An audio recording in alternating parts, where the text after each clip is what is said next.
오늘 말씀을 먼저 보겠습니다. 출애굽기 15장 22절에서 27절 말씀을 보겠습니다. 출애굽기 15장 22절에서 27절입니다. 우리 다 함께 한 목소리로 성경을 읽겠습니다. 모세가 홍해에서 이스라엘을 인도하여 그들이 나와서 수르 광야로 들어가서 거기서 사흘 길을 걸었으나 물을 얻지 못하고 마라에 이르렀더니 그곳 물이 써서 마시지 못하겠으므로 그 이름을 마라라 하였더라. 백성이 모세에게 원망하여 이르되 우리가 무엇을 마실까 하매 모세가 여호와께 부르짖었더니 여호와께서 그에게 한 나무를 가리키시니 그가 물에 던지니 물이 달게 되었더라.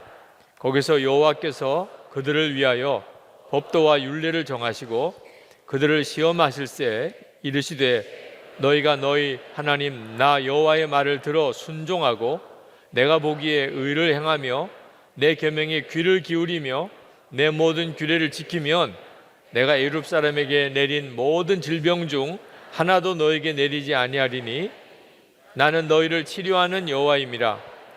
그들이 엘림에 이르니 거기에 물샘 열둘과 종려나무 70그루가 있는지라. 거기서 그들이 그 물 곁에 장막을 치니라. 아멘. 아멘. 할렐루야. 오늘 치유 집회 말씀을 준비하는데 제 마음속에 어떤 소리가 들려요. 목사님 설교 그만하고 그냥 기도만 해줘요. 이런 소리가 들려요. 몸이 아픈 사람 중에는 그런 마음 충분히 이해가 됩니다. 찬양도 설교도 지금 나에게는 전혀 내 귀에 들어오지도 않고 그냥 몸이 아파 죽겠으니 그냥 기도만 좀 빨리 해주면 좋겠습니다. 그런 심정 충분히 이해가 됩니다. 오늘 여러분들이 치유를 위해서 오셨지만 몸이 아파서 병원에 간 것과는 다르다는 것을 아셔야 합니다. 병원에 갔을 때는 찬양 시간, 이렇게 합심 기도 시간, 설교 시간 뭐 있겠어요.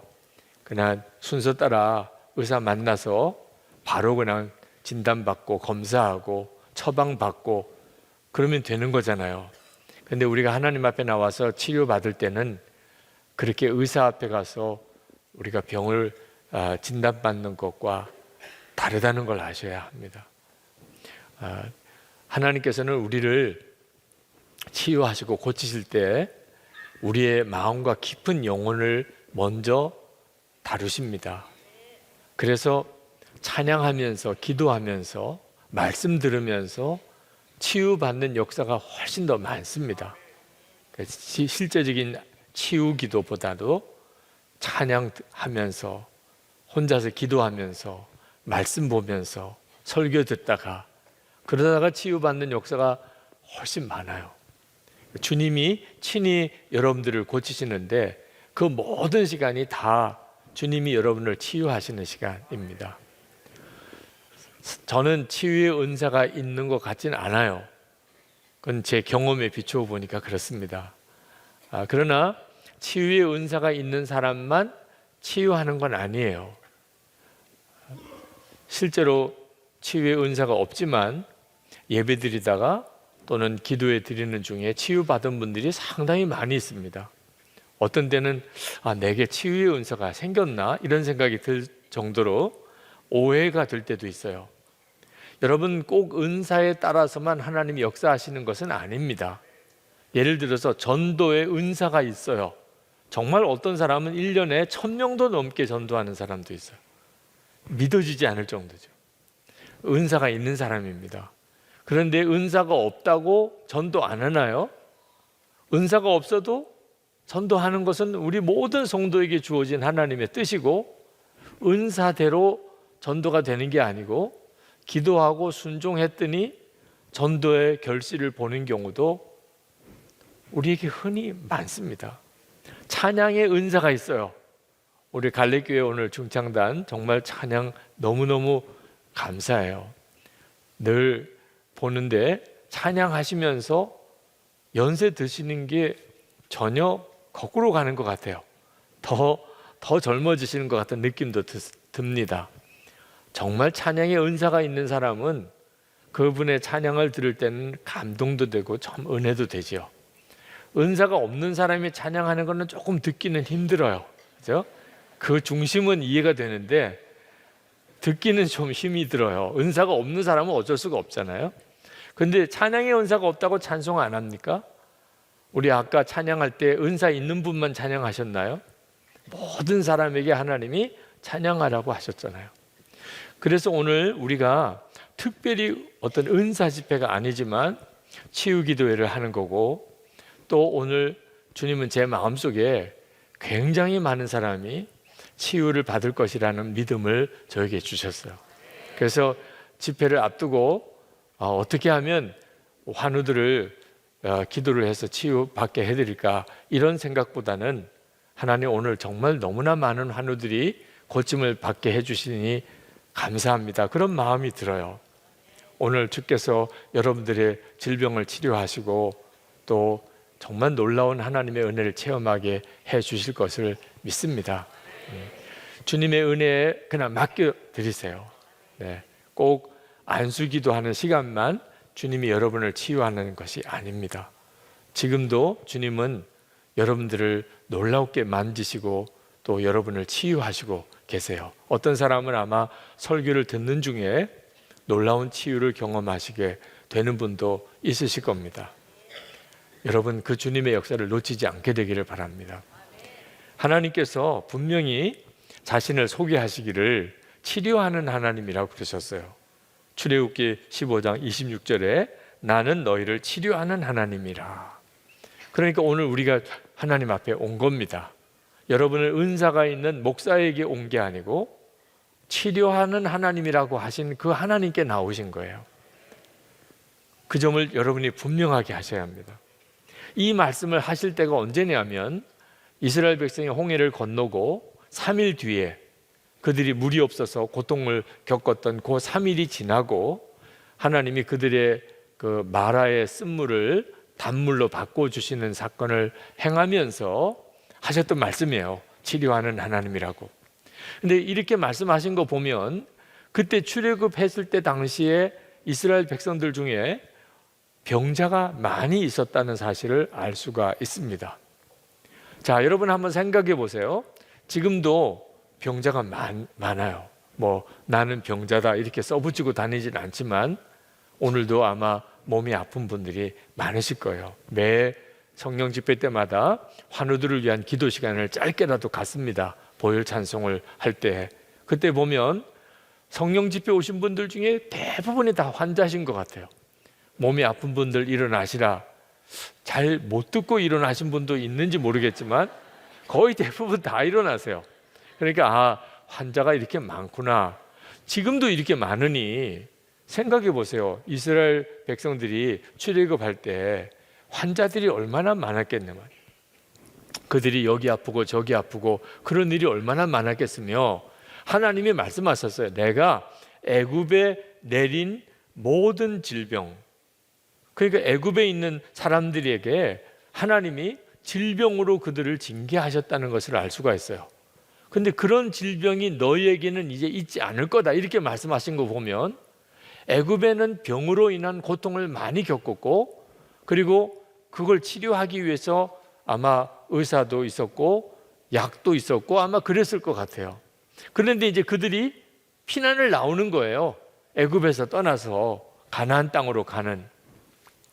우리도 어디 관광을 가기 위해서 그렇게 여행을 한번 떠날 때 몸이 아프면 조심스럽잖아요.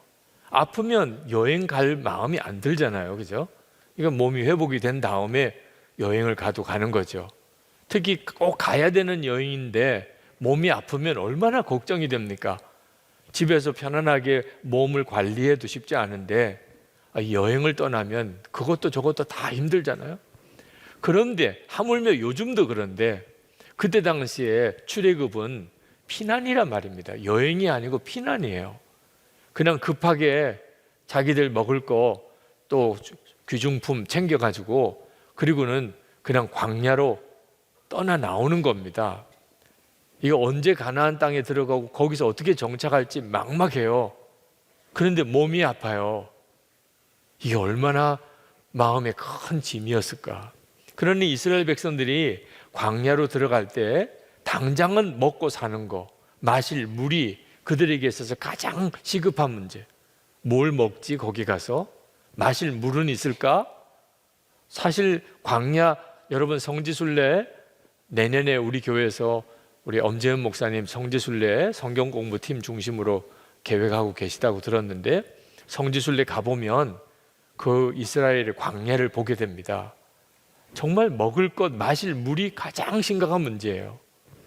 근데 그 다음으로 중요한 게 병이에요. 몸이 아프면 어떡하지? 근데 환자만 힘든가요? 몸이 아픈 가족이 있으면 온 가족이 다 힘든 겁니다. 그 아픈 환자를 몰라라 할 수 없잖아요. 부모님이 아프고 아내가 아프고 남편이 아프고 자식이 아플 때 가족들 다 아픈 거죠. 그 아픈 환자를 데리고 움직여야 돼요. 그리고 건강하더라도 아플 수 있잖아요. 다 보면은 누구나 다 아픈 그런 질병을 누구나 다 앓잖아요.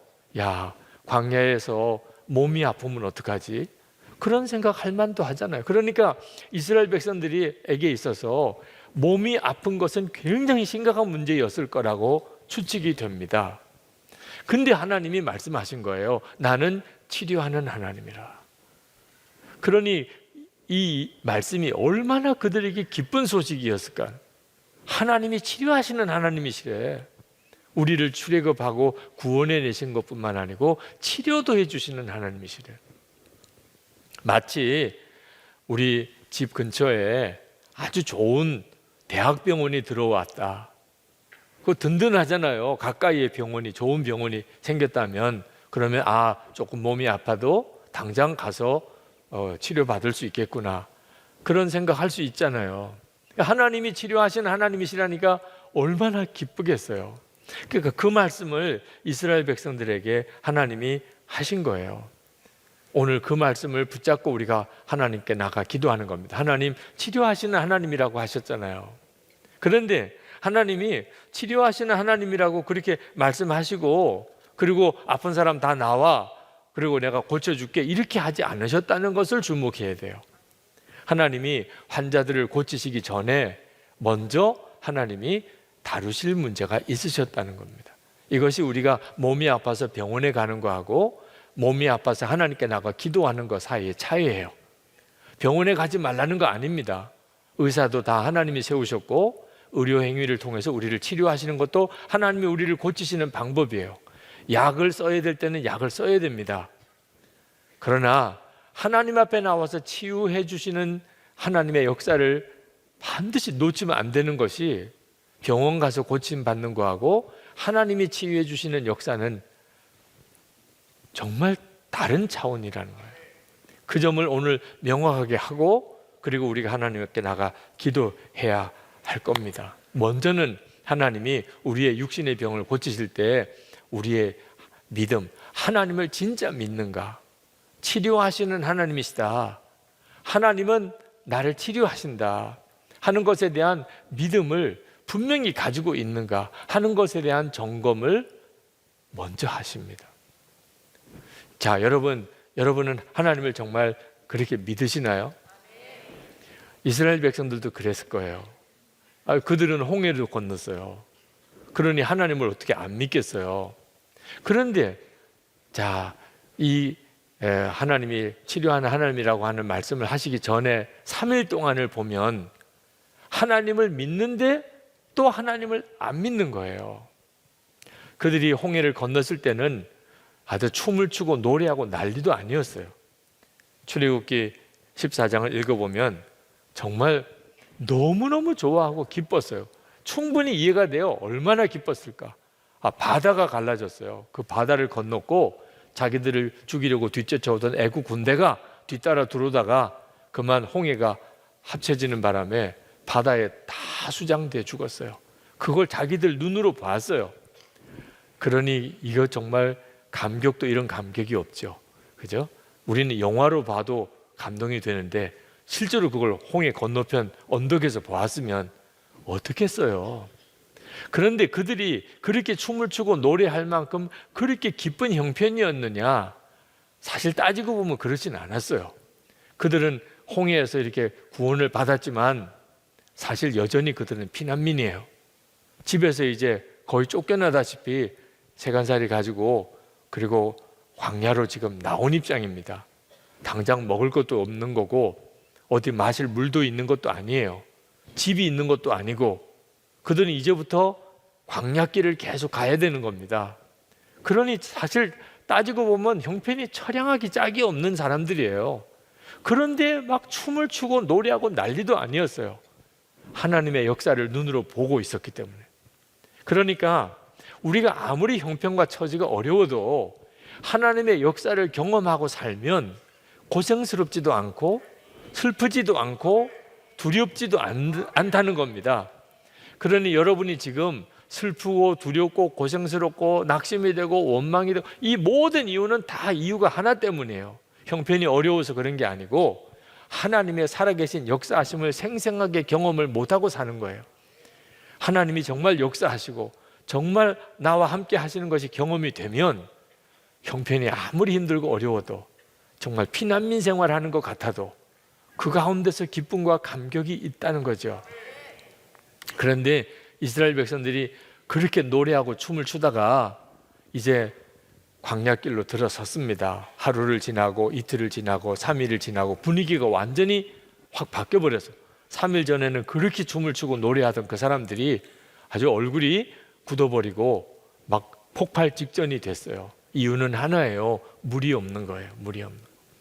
요즘처럼 무슨 생수가 있고 그리고 물을 이렇게 담아서 옮겨갈 수 있어도 사실 3일 지나고 나면 물 없다는 건 심각한데 그 광야길에 그들이 무슨 물을 마실 물을 어디서 구해서 가지고 다녔겠어요. 정말 속에 원망, 불평, 탄식이 그냥 목에까지 올라오는 단계까지 3일 구원의 기쁨과 감격이 사라지기가 딱 3일이면 충분해요. 네. 우리도 똑같아요. 십자가의 은혜, 구원의 감격, 정말 성령 체험하고 할 때는 다 좀 산과 나무가 하나님을 찬양하는 것 같고 새들도 막 하나님을 노래하는 것 같고 이런 느낌이 다 있다가도 힘들고 어려운 일이 겹치고 그렇게 며칠이 지나고 나면 그 은혜의 감격, 기쁨 어디로 다 사라졌는지. 자, 그런데 그때 물이 나타난 겁니다. 마라라고 하는 곳에 물을 발견한 거예요. 그때 그들이 얼마나 좋았겠어요. 3일 동안 마실 물이 없어서 그렇게 목이 타들어가고 무엇보다도 마음이 이러다가 우리가 목말라 죽는 거 아니야? 이러고 있는데 물을 발견했을 때 아우 하나님 그렇지 하나님 우리를 버리지 않으셨을 거야. 홍해도 갈르신 하나님이 이렇게 물을 예비해 놓으셨구나. 또 사람이요 그렇게 딱 간사해요. 조금 전까지 그렇게 막 원망할 것 같이 그러다가 또 하나님 너무 좋으신 하나님 나 하나님이 너무 좋아 이러면서 갔는데 그 마라의 물이 마실 수 없는 쓴물이었다는 거예요. 물을 마신 사람이 막 토해내면서 난리도 아니니까 그때 터진 거예요. 정말 모세에게 가서 모세에게 원망을 했는데 여기 성경에는 아주 부드럽게 나옵니다. 24절에 백성이 모세에게 원망하여 이르되 우리가 무엇을 마실까 하매 이렇게 보면 아주 이스라엘 백성들이 수준이 있는 교양이 있는 성도들 같이 보이지만 그 다음에 25절을 보면 모세가 여호와께 부르짖었더니 라고 나옵니다. 그러니까 모세가 하나님께 부르짖었다는 말을 보니까 그들이 그냥 부드럽게 모세 우리 물이 없어 하나님이 해결해 주시겠지 나는 믿어 이렇게는 이야기를 안 했던 것 같아요. 거의 모세를 죽일 듯이 그냥 좀 노려보고 우리 죽이려고 이렇게 데려 나왔지 이런 식으로 엄청나게 모세가 아주 궁급해졌던 것 같습니다. 사실 모세가 홍해 앞에서도 이렇게 부르짖어 기도한 적이 없었어요. 홍해 앞에서 그 홍해가 눈앞에 가로막혀져 있고 뒤에 애국 군대가 쫓아올 때도 하나님께 부르짖어 기도했다고 안 나옵니다. 그냥 이스라엘 백성들에게 잠잠히 하나님이 하시는 일을 봐, 이렇게 했던 모세예요. 그런데 모세가 하나님께 부르짖었다는 말은 그때 상황이 얼마나 위기였는가 하는 걸 알 수가 있습니다. 이거 진짜 큰일 나겠구나, 이런 상황이 되었고, 모세조차도 이거 큰일 났네, 차라리 마라라는 물이 없었다면, 그렇다면 며칠을 더 견뎠을지 모르겠는데, 마실 물이 있는 것처럼 있다가 그 물이 쓴 물이라는 걸 알게 난 다음에 확 뒤집어져 버린 거죠. 여러분도 진짜 하나님을 믿는가? 치료하신 하나님이다, 알기는 알아요. 그런데 진짜 믿으면 몸이 아파도 염려가 안 돼요. 하나님이 치료하시는 하나님이신데, 그죠? 뭐가 염려가 돼요? 그죠? 좀 불편하긴 하고 지금 아픈 게 좀 고통스럽긴 하지만 하나님이 고쳐주실 테니까 이렇게 되잖아요. 근데 그게 하나님을 믿는 거죠. 근데 두려워요. 아주 급해요. 이번엔 좀 고쳐주시려나, 이런 생각이 들어요. 막 설교하고 찬양하고 이런 거 좀 안 하고 그냥 빨리 안수 기도부터 해줬으면 좋겠어, 이런 마음이 드는 것은 기본 뿌리가 믿음에 있지 않다는 겁니다. 그 마음이. 하나님께서 이스라엘 백성들을 먼저 그렇게 그 믿음을 다루셨어요. 너희들이 진짜 나를 믿느냐? 정말 나를 믿느냐? 주님이 그래서 그들을 3일길 광야길을 물 없이 걷게 하셨던 거예요. 여러분, 오늘 이 시간에 여러분에게 있어서 중요한 것은, 육신의 질병의 치유보다 더 중요한 것은 내가 몸이 아파도 하나님을 믿을 수 있느냐, 믿어지냐 하는 거예요. 그 점이 훨씬 중요해요. 그럼 어떻게 정말 그런 믿음을 가질 수 있을까요? 몸이 아프면 누구나 다 마음이 이렇게 확 무너지게 됩니다. 안수하는 목사인 저도요, 어떤 참 급하고 어려운 위중한 환자들을 위해서 기도할 때는 이렇게 기도해서 이 사람이 나을 수 있을까? 그런 두려움이 또는 염려가 제게도 일어나요. 고쳐주실 거야, 걱정 없어, 깨끗하게 나을 거야, 이런 믿음이 환우들을 위해서 기도할 때 항상 있지 않아요. 그래서 몸이 아픈 사람은 오죽하겠어요. 목사님 앞에서 기도를 받긴 하지만 내가 이거 고침을 받는다, 이런 믿음이 없는 사람들도 얼마나 많아요. 오늘도 아마 그런 사람들 많을 거예요. 믿음으로 나오라고 했는데, 믿음으로 기도하라고 했는데 믿어지지가 않는데 어떡합니까? 그럴 때 여러분이 오늘 여러분의 믿음의 근거를 치료에다가 두면 안 된다는 거예요. 치료받을 거다 하는 것에다가 믿음을 두면 자꾸 흔들려요. 내 병은 보통 그냥 감기가 아니고 내 병은 말기암인데, 감기 같으면 주님이 기도해서 고쳐줄 수 있겠지만 말기암은 하나님도 못하시는 거 아니야? 이럴 수도 있는 거거든요. 내 병의 상태를 보면 지난번 치유 집회 때도 기도 받았었는데 집에 갔더니 더 아팠어, 이런 경우도 있는 거거든요. 전혀 오늘도 믿음이 안 생기는 거예요. 그렇지만 또 기도를 안 받자니 그것도 또 찝찝하고, 또 이래서 나오는 분들도 있거든요. 내가 이런 상태로 기도 받아도 될까? 이렇게 기도해도 하나님 역사하실까? 믿음이 없는데 이럴 수도 있는 거거든요. 자, 이럴 때는 어떻게 하는 거죠? 여러분의 질병이 고침받을 것에 대한 믿음이 만약에 있다면 그건 정말 놀라운 일이죠. 주님은 나를 고치셔, 너무 마음이 편하네요. 그러면 이미 고침 받은 거나 마찬가지입니다. 그리고 나오면 주님께서도 말씀하셨어요. 내 믿음이 너를 구원했다, 이렇게 말씀하셨거든요. 만약에 그런데 그런 믿음이 안 생기면 어떡하죠? 도대체 나는 뭘 믿어야 되는 거죠? 주님이 우리와 함께 계신 것을 믿는 거예요. 베드로가 붙들려서 처형당할 위기에 처해졌을 때, 그때 그 초대교회 성도들, 예루살렘 교회 성도들은 다 베드로가 죽을 건 줄 알았어요. 왜? 고전에 야고보가 그렇게 처형을 당했거든요. 베드로도 이제 두 번째로 그렇게 죽겠구나, 그렇게 생각을 하고 있었어요. 그런데 기적적으로 베드로가 천사가 나타나서 베드로의 묶인 걸 다 풀어주고 베드로를 데리고 나가고, 그 간수들은 다 잠이 들게 만들고, 그래서 베드로가 풀려났어요. 그리고 기도하는 그 교인들에게 갔더니 교인들이 믿지를 않는 거예요. 베드로가 풀려났다는 것 자체를.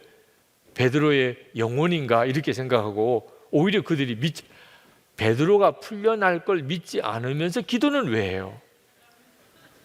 그게 그때 그들의 기도였어요. 그럼 그들은 무슨 기도를 한 거죠? 베드로가 풀려날 것이라고는 믿어지지 않지만 고전에 야고보가 죽었으니까. 그런데 항상 함께 하시는 주님이 기도하게 하시는 거예요. 베드로가 지금 저 감옥에 갇혔습니다. 내일이면 죽어요. 그런 절박한 상황인데 주님은 여전히 함께 계셔요. 그러니까 그 주님이 기도하라는 거예요. 곧 풀려날 것은 믿어지지 않는데 주님이 기도하라니까 기도를 하는 거죠. 오늘도 여러분 그 믿음을 붙잡으셔야 돼요. 내 병이 고침받을 것이 믿어지지는 않아도 나를 오늘 여기 와서 기도하게 하시는 그분은 함께 계시잖아요. 예수님은 내 안에 거하시고 내 생명이시고 나를 구원하셨잖아요. 그 주님이 나와 함께 계신 것은 너무 분명하잖아요. 그러면 그 주님을 붙들고 기도하는 거예요. 내가 믿는 것은 치유가 아니고 주님입니다. 오늘 여러분이 그 담대함이 있으셔야 돼요. 주님이 지금 나와 함께 계세요. 그 주님이 만병의 치유자세요. 할렐루야. 나는 주님 의지해서 나왔습니다. 주님께서 나에게 오늘 기도하라 하시니 또 믿고 나아가라고 하시니 주님 제가 나갑니다. 그 일이 여러분에게 있어야 합니다. 그러므로 우리 안에 정말 믿음 갖는 것, 치유에 대한 확신을 갖는 것보다 더 중요한 것이 지금 주님이 나와 함께 계시다는 것에 대한 믿음을 갖는 것입니다. 오늘도 그 믿음으로 주님께 나아가게 되기를 축복합니다. 하나님이 이스라엘 백성에게 원하셨던 거예요. 그들 눈앞에 물이 없어요. 또 물이 있는데 그 물은 마실 수 없는 그런 아주 쓴 물이에요. 그럴 때 그들은 뭘 믿어야 되는 거죠? 하나님이에요. 여전히 함께 계시는, 불기둥 구름기둥으로 함께 계시고 먹을 만나를 아침에 내려주시고 그 하나님을 믿고 그리고 하나님의 역사하심을 의지해서 나아가는 거예요. 또 하나가 하나님이 그들을 치료하시기 전에 하셨던 훈련이 순종의 훈련이었어요. 순종. 하나님께서 자기가 치료하신 하나님이라고 말씀하시기 전에 먼저 마라의 쓴물을 고쳐주십니다. 25절에 보면 여호와께서 그에게 한 나무를 가리키시니 그가 물에 던지니 물이 달게 되었더라. 하나님이 모세에게 나무를 하나 가리키세요. 그리고 그 나무 가지를 꺾어서 마라 쓴물에다 던집니다. 그랬더니 그 물이 마실 수 있는 단물이 된 거예요. 이것은 하나님이 우리의 병을 치료하신다는 것을 상징적으로 보여주는 사건입니다.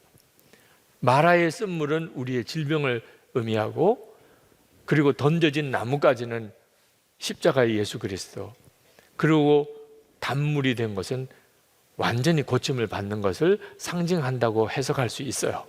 그렇게 하나님이 하셨어요. 먼저 자, 하나님께서 그냥 이스라엘 백성들의 병자를 고쳐주시기를 원하셨다면 환자들 다 나와, 그리고 자기 아픈 데다 손 얹어, 그렇게 하시고 이제 나았어 이렇게 하셔도 되는 거잖아요. 그죠? 단순히 환자들을 고쳐주시기를 원하셨다면.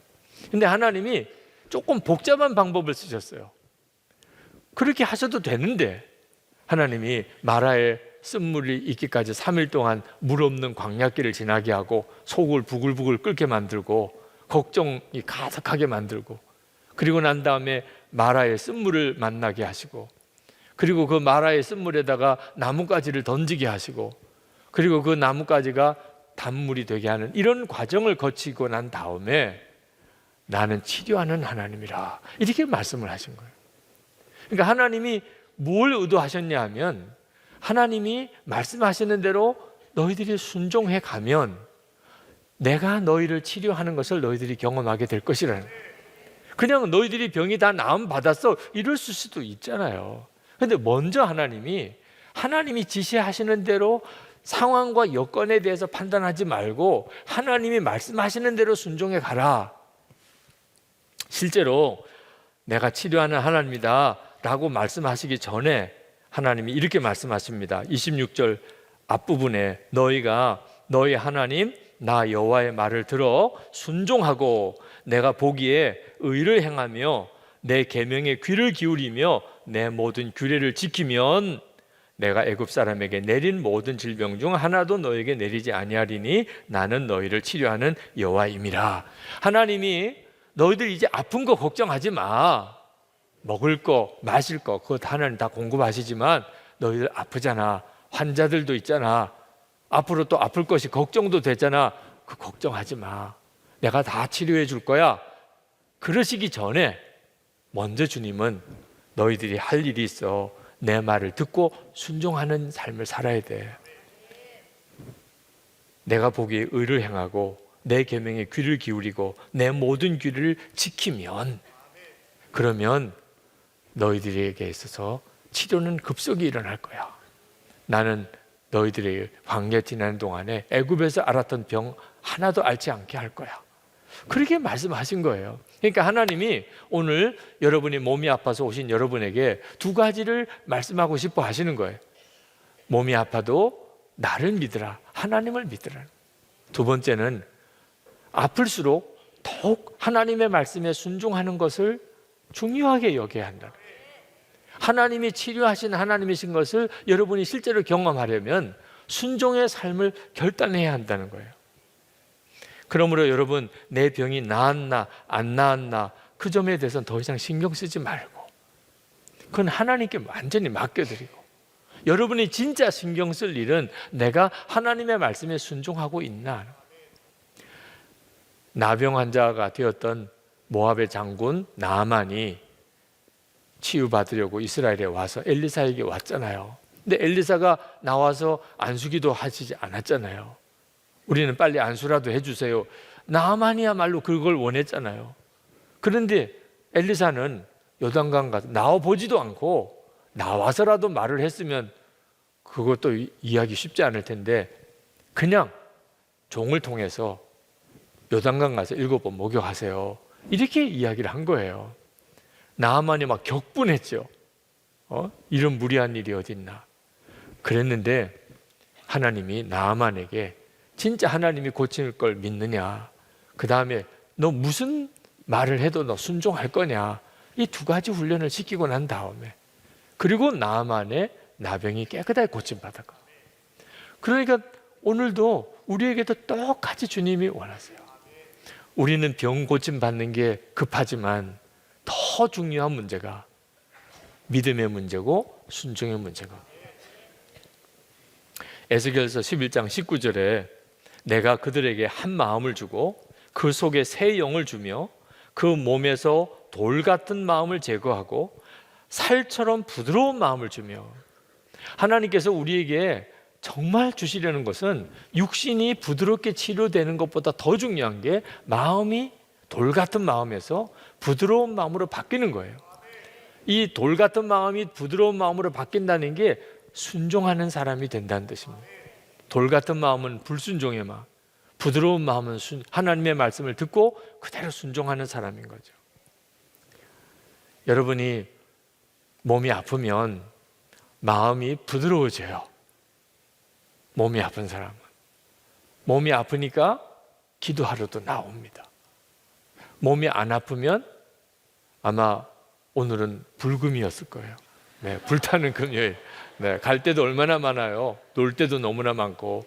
그런데 몸이 아프니까 금요일에 성령 집회에 나오잖아요. 그러니까 마음이 이렇게 부드러워진 거예요. 그죠?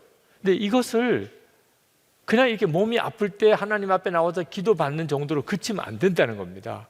이제는 진짜 이렇게 살아야 한다. 기도하라 그러면 기도하고, 용서하라 그러면 용서하고, 사랑하라 그러면 사랑하고, 감사하라 그러면 감사하고, 헌신하라 그러면 헌신하고. 몸이 아프니까 하나님 뭐든지 할게요. 주님이 뜻이 무엇인지 알면 내가 그대께 순종할게요. 이런 마음이 되잖아요. 하나님 이것만 고쳐주신다면 뒤바꾸라는 겁니다. 먼저 순종의 삶을 살라.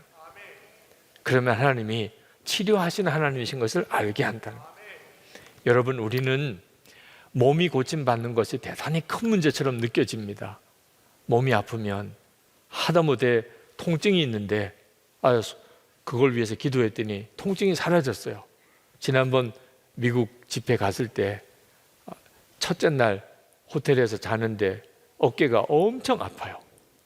무슨 50견이 온 것처럼. 시차도 바뀌어서 빨리 잠을 자야 내일부터 집회가 시작이 될 텐데 너무너무 통증이 와서 밤에 잠이 안 오는 거예요. 큰일 났어요. 이걸 어떻게 하나. 아무리 몸을 만지고 누르고 해도 밤에 통증 때문에 잠을 못 잘 정도예요. 그때 그날 제가 제 어깨에 손을 얹고 기도했어요. 하나님, 고쳐주셔야 되겠습니다. 제가 집에 있는 것도 아니고 이렇게 세미나 때문에 나와 있는데 여기서 병원에 가거나 무슨 치료받을 수 있는 시간도 여건도 아니니 주님 고쳐주세요. 그렇게 손을 얹고 기도하고 그리고는 그냥 잤어요. 뭐 손을 얹었다고 해서 갑자기 싹 다 통증이 사라지는 것도 아니더라고요. 그냥 여전히 통증은 있는데 참 신기하게도 잠이 그냥 쭉 들었어요. 아침에 일어났는데 깜짝 놀랄 정도로 아무 통증이 없던 거예요. 제 일기에도 그날 그 일을 썼는데 너무너무 신기할 정도예요. 여러분, 육신이 아플 때 그렇게 뭐가 기도했는데 갑자기 노임을 받았다. 이것만 정말 춤을 출 정도로 놀랍잖아. 지금도 제가 여러분에게 이 이야기를 할 때 제 속에도 이거 정말 놀라운 일이야. 그날 일기에도 그걸 쓸 때 이거 진짜 엄청 놀라웠어. 내가 갑자기 치유의 은사가 생겼나? 이런 생각이 들 정도로 놀라운데 가만히 생각해 봤어요. 이건 진짜 아무것도 아닌 거예요. 지금 우리에게 하나님이 허락하신 기적을 생각하면 우리의 영혼이 구원받은 거예요. 미국에서 신유의 기적을 가장 많이 행한 분으로 그렇게 꼽히는 캐더린 쿨만 여사가 있습니다. 대단한 신유 사역자예요. 진짜 그분의 집회 때는 눈에 보이는 기적들이 막 일어났으니까. 그 치유 사례 중에 유명한 사례가 조지 오르라고 하는 사람입니다. 그가 주물 공장에서 일하는 노동자인데 쇳물이 눈에 튀었어요. 그래가지고 실명을 한 겁니다. 쇳물이 눈에 튀어서 그만 실명을 한 거예요. 21년 동안이나. 그런데 캐더린 쿨만의 집회 때 눈이 떴어요. 이걸 뭐라고 설명을 해야 되죠? 그렇죠? 그런 기적이 막 일어났던 사람이에요, 캐더린 쿨만. 근데 그가 이렇게 말했습니다. 모든 기적 중에서 가장 큰 기적은 우리 주 예수 그리스도의 피로 말미암아 죄와 허물로 죽은 심령이 살고 더러워진 마음이 깨끗하게 된 것입니다. 이것이 모든 기적 가운데 가장 귀한 기적입니다. 말씀 들어보니까 아멘이네 이렇게 됩니까? 정말 말씀 들어보니까 맞네. 감기가 고침받는 거, 무슨 통증이 사라진 거, 암이 고침받는 것보다 더 중요한 게 우리가 지옥 갈 수밖에 없는 내 영혼 구원받아서 천국 가게 되고 더러워진 내 심령 보혈로 깨끗하게 씻음 받은 거, 이거 정말 엄청난 기적이구나. 아멘입니까? 그렇다니까요. 여러분은 지금 몸의 기적은요, 어쩌면 아주 작은 거예요. 실제로 여러분이 지금 경험하고 있는 이 엄청난 기적에 비하면 구원받은 영혼이 된 거, 죄가 사함 받은 거, 마귀 자식에서 하나님의 자녀가 된 거, 천국 백성이 된 거, 보혈의 은혜로 우리가 깨끗함을 받은 거, 이런 엄청난 은혜를 우리가 받고 있는 거예요. 근데 몸이 고침받는 것을 위해서 기도하는데 이게 고침받을까 안 받을까 이렇게 생각한다면 한참 잘못돼도 잘못된 거죠. 엄청난 기적을 받은 사람이 지금 아주 작은 것 가지고서 지금 이게 될까 안 될까 생각한다면 하나님이 얼마나 답답하시겠어요. 그러므로 사랑하는 여러분, 여러분이 꼭 아셔야 됩니다. 우리의 십자가의 구원에는 치유 기적이 함께 약속되어져 있다는 사실. 마태복음 8장 17절에 이는 선지자 이사야를 통하여 하신 말씀에 우리의 연약한 것을 친히 담당하시고 병을 짊어지셨도다 함을 이루려 하심이더라. 예수님의 십자가 안에는 우리의 병을 주님이 짊어지시는 역사가 함께 있다는 거예요. 그냥 우리의 영혼만 구원받는 게 아니고. 베드로전서 2장 24절에 베드로 사도도 이렇게 말했습니다. 친히 나무에 달려 그 몸으로 우리 죄를 담당하셨으니 이는 우리로 죄에 대하여 죽고 의에 대하여 살게 하려 하심이라. 그가 채찍에 맞음으로 너희는 나음을 얻었나니. 우리의 죄가 다 사함을 받은 십자가의 은혜 속에 우리의 질병도 나음을 얻는 은혜가 있다는 거예요. 더 큰 은혜는 이미 우리가 받아 누리고 있습니다. 이제 아주 작은 육신의 질병의 치유의 역사를 우리가 하나님께 구하러 나오는 거죠. 이미 십자가의 은혜 가운데 있는 은혜입니다.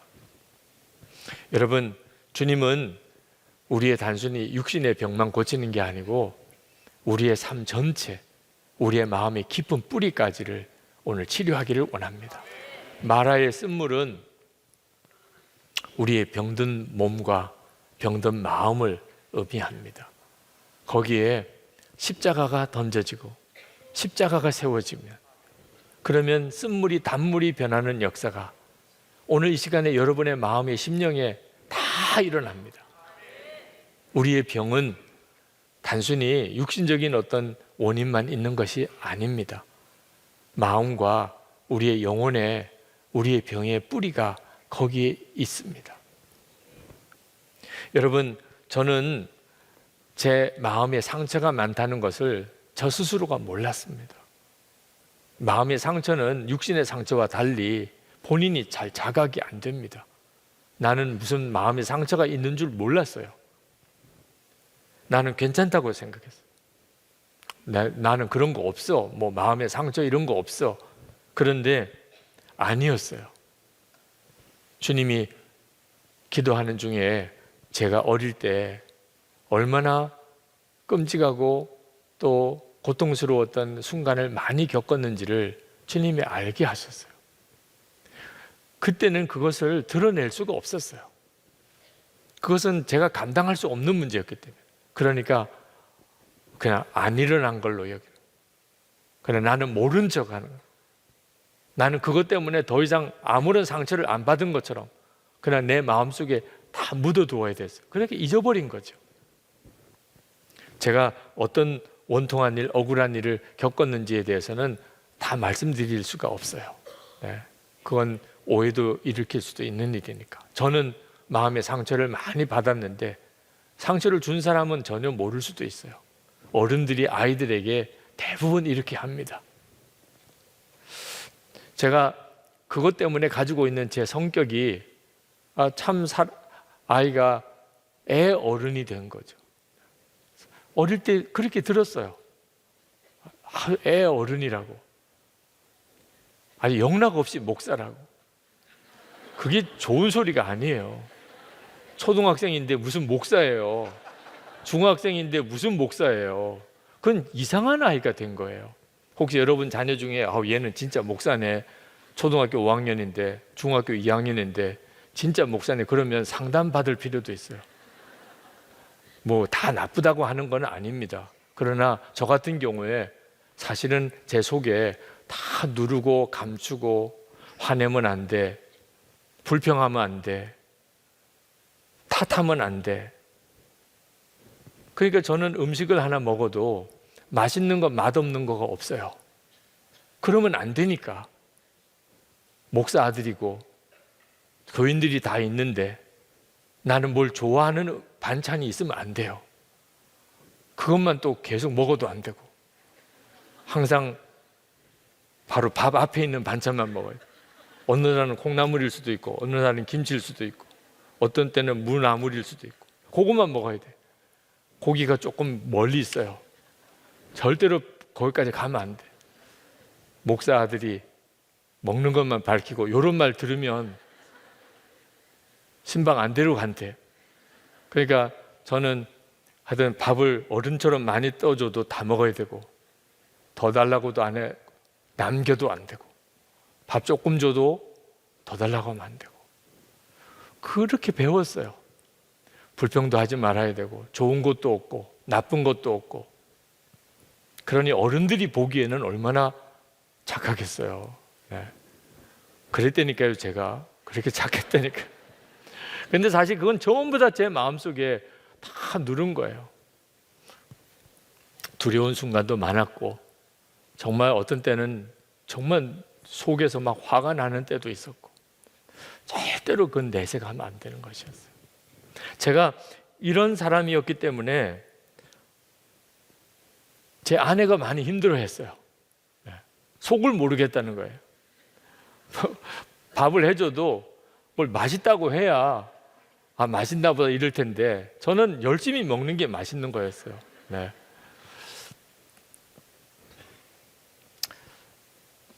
그건 저에게서는 굉장한 상처였어요. 그건 사실 정상적인 사람이라고 하기가 좀 어려웠던 거죠. 결혼하고 난 다음에 비로소 그게 문제가 된다는 걸 알았어요.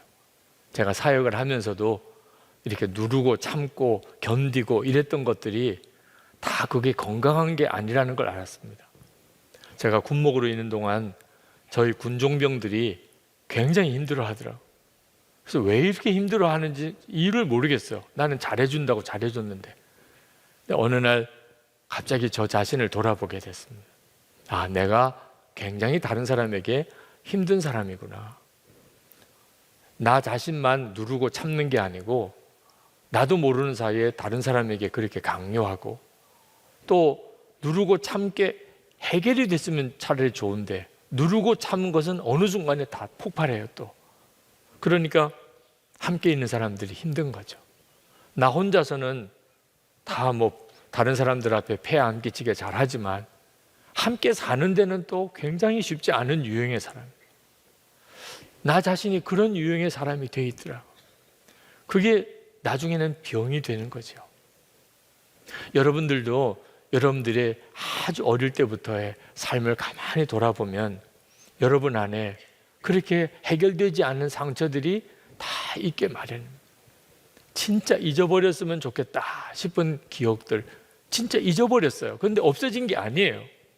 여러분 속에, 무의식 속에 다 그 기억이 남아 있어요. 여러분들 스스로는 모르는데 가까이 사는 사람은 알아요. 어느 순간에 갑자기 사람이 이상하게 행동하고 말하는 거예요. 여러분은 해결되지 않은 옛날에 아픈 상처가 있는 겁니다. 끔찍한 기억이 있어요. 너무 부끄러웠던 순간이 있어요. 정말 그것은 내 인생에 없었으면 좋겠다는 사건들이 있어요. 그런 걸 보았고, 그런 걸 들었고, 그런 걸 겪었어요. 그건 사라지지 않고 있습니다. 여러분이 아이들을 기를 때, 다음 주에는 우리가 아이들을 위한 집회를 하겠는데, 아이들이 마음에 계속 상처가 쌓이고 있습니다. 그 아이들은 자기가 상처받은 것을 상처받았다고 말을 못해요. 부부끼리야 하잖아요. 부부끼리야. 기분 나쁘면 기분 나쁘다, 싫으면 싫다. 애들은 그걸 말을 못한다니까요. 그러니까 그 아이들은 계속 속으로 쌓이는 거예요. 엄마 아빠가 뭘 잘못하고, 엄마 아빠가 싸우고, 엄마 아빠가 자기에게 뭔가 이렇게 실망스럽게 하고 화나게 하고, 전부 아이들 속에 문제를 다 일으키는 요인으로 다 쌓여 들어가는 거예요. 안수기도 할 때 그런 때가 많습니다. 단순히 이걸 위해서만 기도할 문제가 아니구나. 그래서 어릴 때부터 보고 들은 것을 위해서 기도할 때가 있어요. 주님으로부터 오지 않은 것은 다 보혈로 씻어달라고. 그게 해결되지 않으면 생활이 안 바뀝니다. 몸이 아픈 것도 마찬가지예요. 여러분 속에 정말 치료받을 게 많기 때문에 하나님께서 오늘 이와 같은 시간을 갖는 거예요. 찬양하고 기도하고 말씀 앞에서 여러분의 진짜 모습이 드러나게 하시는 거죠. 그리고 십자가로 해결하시는 거예요. 왜 꼭 나는 죽고 예수로 살아야 되는 거죠? 그 상처 많은 나를 어떻게 하나하나 다 고칩니까? 자기도 자기 문제를 몰라요. 아무리 유명한 상담하는 사람에게 가도 내 속의 상처를 다 알 수 없어요. 사람은 얼마나 복잡한 존재인지 몰라요. 근데 십자가의 복음은 놀라워요. 우리의 옛사람 예수님과 함께 십자가에 죽었어요. 그리고 이제 예수님의 부활의 생명으로 살게 하시는 거예요. 이 십자가의 복음으로 제가 구원받았어요. 제 마음의 뿌리가 옛날 마음의 상처에 있었어요. 근데 이제는 그게 십자가로 처리가 되어버렸어요. 이제는 내 삶의 뿌리가 부활의 주님께 있어요. 그래서 제 속에 원래 내게 있지 않던 기쁨과 감사를 경험하게 됩니다. 나는 죽고 예수로 사는 일이 얼마나 놀라운지 몰라요. 주님은 포도나무고 나는 가지라는 것이 여러분의 치유의 시작이에요. 주님과의 온전한 연합, 나는 죽고 예수로 산다. 그게 바로 여러분의 영혼이 살고 마음이 살고 그 다음에 몸이 감당할 수 있는 거예요. 기쁘니까, 감사하니까, 평안하니까, 사랑하니까. 그러니까 몸의 병이 떠나는 거예요. 더 이상 아플 이유가 없어요. 기쁘고 감사하고 사랑하고 용서하고 그렇게 사는데 뭐가 더 아플 이유가 있겠어요? 자기도 살고 주변 사람도 다 사는 거예요. 하나님께서 우리가 이처럼 주님 앞에 완전히 치유받게 되는 은혜를 그 다음 출애굽기 27장에 출애굽기 15장 27절에 가서 엘림에게로 인도합니다. 27절에 보면 그들이 엘림에 이르니 거기에 물샘 열둘과 종려나무 이른 그루가 있는지라. 거기서 그들이 그 물 곁에 장막을 치니라. 이 마라에서 엘림까지가 한 11km 정도 되는 길이에요. 그러니까 사실 이스라엘 백성들이 마라 앞에서 그냥 난리가 났는데 사실 그 11km만 더 가면은 엘림, 정말 너무나 황홀한 오아시스가 거기 기다리고 있어요. 하나님은 다 알고 계시죠. 네. 그러니까 하나님께 완전히 순종하는 길이 답이라는 거예요. 하나님께 진짜 완전히 맡기는 거예요. 지금은 정말 내가 꿀딱 죽을 것 같은데 마라에서 끝나지 않는다는 거예요. 하나님은 내 앞에 엘림을 다 보고 계시다는 거예요. 그래서 우리가 24시간 주님을 바라보려고 하는 거예요. 왜? 주님을 바라보면 주님의 눈이 보여요. 주님의 눈에는 엘림이 보이고 있어요. 주님의 눈에 주님이 엘림을 보고 있으니까. 그러니까 주님을 바라보면 주님의 눈에 엘림을 우리도 볼 수 있어요. 그래서 다시 이길 힘이 생기는 거예요. 오늘도 주님은 여러분에게 그리 하실 줄 믿습니다. 주님은 오늘 이 시간에 우리를 그냥 부르신 게 아닙니다. 너무나 놀라운 십자가의 보혈의 은혜 가운데 우리를 부르셨어요. 이 시간에 우리 주님의 보혈의 은혜를 의지하여 하나님 앞에 나아가서 이제 기도하기를 원합니다. 주님은 우리를 고치시려고 십자가에서 피 흘리셨어요. 여러분에게 주님의 보혈로 치유받으시는 그 배너의 영화의 한 장면을 먼저 보여드리고, 그리고 우리 찬양팀 올라와서 함께 찬양하는 시간을 갖겠습니다. 보혈 찬송을 같이 부르고 기도하겠습니다.